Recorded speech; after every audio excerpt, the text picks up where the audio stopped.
Bismillahirrahmanirrahim. Assalamualaikum warahmatullahi wabarakatuh.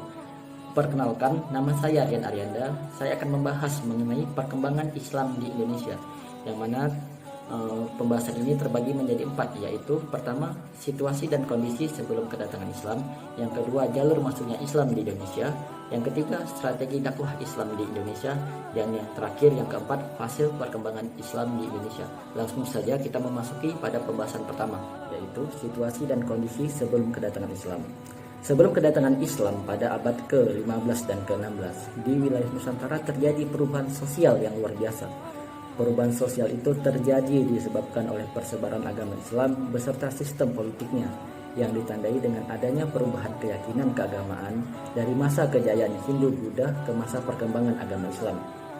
Pada saat bersamaan bermunculan kerajaan-kerajaan Islam menggantikan posisi kerajaan Hindu-Buddha. Perubahan-perubahan tersebut dilatar belakangi berbagai faktor, di antaranya letak geografis, keyakinan masyarakat, perekonomian, pemerintahan, dan kesenian, serta sastra.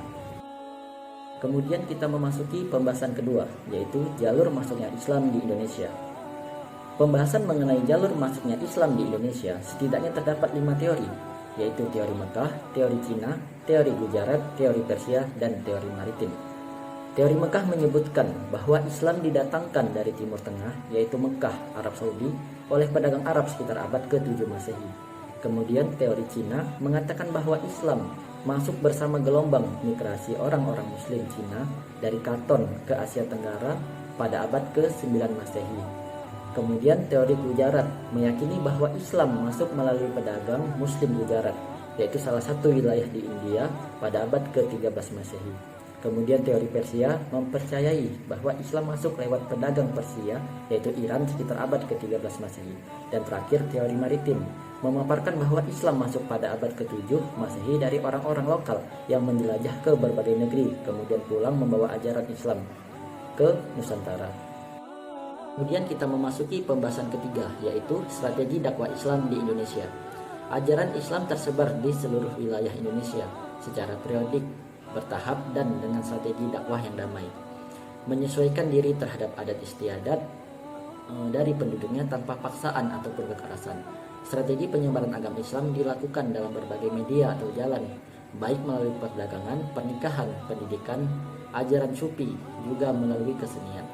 Menurut Uka Chandra Sasmita, proses masuknya Islam di Indonesia terbagi menjadi beberapa, yaitu yang pertama, perdagangan. Strategi dakwah penyebaran agama Islam melalui media perdagangan merupakan awal proses Islamisasi di Indonesia, yaitu pada abad ke-7 Masehi hingga abad ke-16 Masehi. Bangsa Indonesia kedatangan para pedagang Islam dari Arab, Persia, dan India. Yang kedua, perkawinan.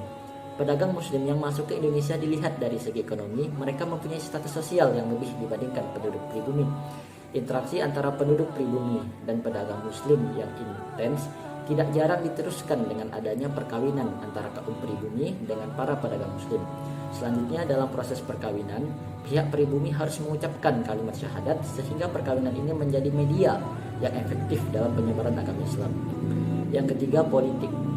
Proses Islamisasi melalui media politik dilakukan secara bertahap dan berkesinambungan antara penguasa dan pemerintahan.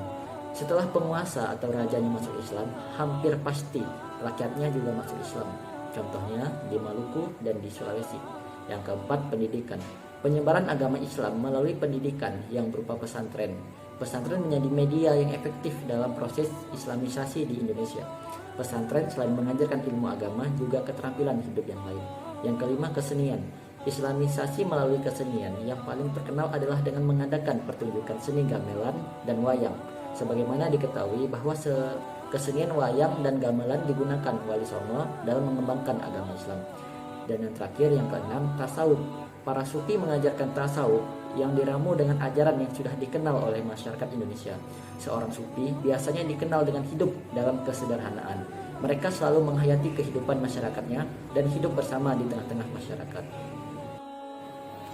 Kemudian kita memasuki pembahasan keempat, yaitu fase penyebaran Islam di Indonesia, yang terbagi menjadi 3. Yaitu pertama, tahap kehadiran pedagang Muslim sekitar sebelum abad ke-13 Masehi. Yang kedua, tahap terbentuknya kerajaan Islam. yaitu sekitar abad ke-13 dan 16 Masehi. Dan yang ketiga yaitu tahap pelembagaan Islam.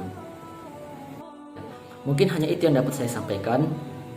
Kurang dan lebih saya mohon maaf. Kepada Allah saya mohon ampun. Saya akhiri. Wabillahi taufiq wal hidayah. Wassalamualaikum warahmatullahi wabarakatuh.